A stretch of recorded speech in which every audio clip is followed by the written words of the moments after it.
Halo semuanya, Assalamualaikum warahmatullahi wabarakatuh. Hari ini kita akan belajar IPS dengan materi perlawanan terhadap kolonialisme dan imperialisme.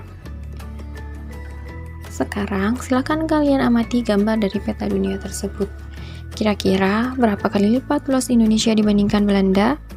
Ya, Indonesia tentunya jauh lebih luas dibandingkan wilayah Belanda. Pada masa lalu, Indonesia hanya dianggap sebagai sebuah provinsi bagi bangsa Belanda. Belanda hanya menguras kekayaan Indonesia untuk kemakmuran negerinya. Lantas, bagaimanakah reaksi masyarakat Indonesia? Tentu saja mereka melawan. Kali ini kita akan mempelajari perlawanan apa saja yang dilakukan oleh masyarakat Indonesia. Perlawanan yang pertama adalah perlawanan terhadap persekutuan dagang, di mana dilakukan oleh Sultan Baabullah yang mengusir Portugis. Pada tahun 1529, terjadi perang antara Tidore dan Portugis. Portugis menghalangi perdagangan Banda dengan Tidore. Portugis menembaki perahu dari Banda yang akan membeli cengkih ke Tidore. Tidore tidak terima dengan perlakuan tersebut dan akhirnya melakukan perlawanan. Rakyat Maluku sadar bahwa Portugis hanya akan merusak perdamaian. Dan di sini Sultan Hairun berhasil menyatukan rakyat. Pada tahun 1570, bertempat di benteng Sao Paulo, terjadi perundingan antara Sultan Hairun dan Portugis. Perundingan itu membicarakan suatu hal yang sangat penting. Namun, tanpa disangka-sangka, pada saat perundingan berlangsung, Portugis tiba-tiba menangkap Sultan Hairun dan pada saat itu juga membunuhnya. Kelicikan dan kejahatan Portugis menimbulkan kemarahan rakyat dari Maluku. Di sini, Sultan Baabullah adalah seorang putra dari Sultan Hairun.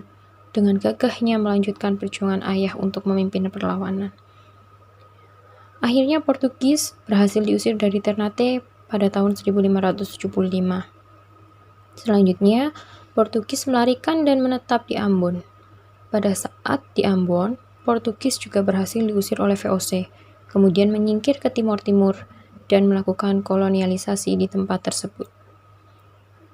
Perlawanan yang kedua adalah perlawanan Aceh. Pada masa pemerintahan Sultan Iskandar Muda, Aceh telah memiliki armada laut yang mampu mengangkut 800 prajurit. Wilayah Aceh telah sampai di Sumatera Timur dan Sumatera Barat. Saat itu, Aceh telah mencoba menaklukkan Portugis. Tetapi penyerangan yang dilakukan Aceh belum berhasil mendapatkan kemenangan. Namun demikian, Aceh masih tetap berdiri sebagai kerajaan yang merdeka.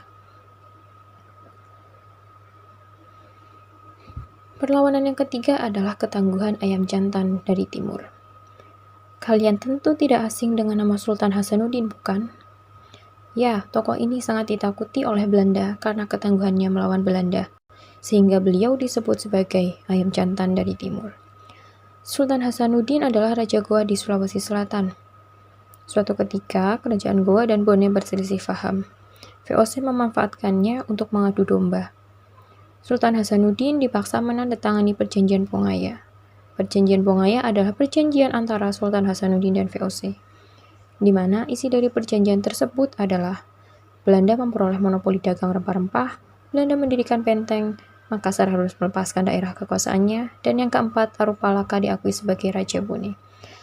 Perlawanan yang keempat adalah serangan Mataram terhadap VOC, di mana perselisihan antara Mataram dan Belanda terjadi karena nafsu monopoli Belanda. Kerugian Mataram sangatlah besar di sini. Kemudian, Raja Mataram, yang saat itu dipimpin oleh Sultan Agung, melakukan serangan terhadap VOC. Serangan yang pertama dilakukan oleh Mataram gagal, sehingga pasukan ditarik kembali ke Mataram. Tidak kurang 1.000 prajurit Mataram gugur dalam medan pertempuran.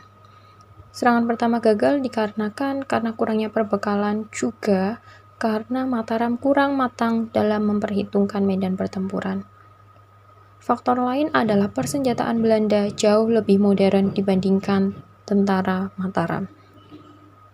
Serangan yang kedua dimulai pada 1 Agustus sampai 1 Oktober. Serangan kedua ini pun gagal, karena faktor yang sama seperti serangan pertama, serta lumbung padi persediaan makanan banyak dihancurkan oleh Belanda, sehingga semakin memperlemah kekuatan Mataram.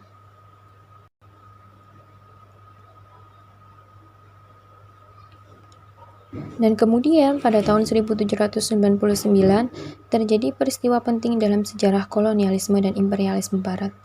VOC dinyatakan bangkrut hingga dibubarkan. Keberadaan VOC sebagai kongsi dagang seperti di Indonesia tidak dapat dilanjutkan lagi. Akhirnya VOC dinyatakan bubar pada tanggal 31 Desember 1799. Semua utang piutang dan segala milik VOC diambil alih oleh pemerintah. Sekarang silakan kerjakan soal di slide berikut.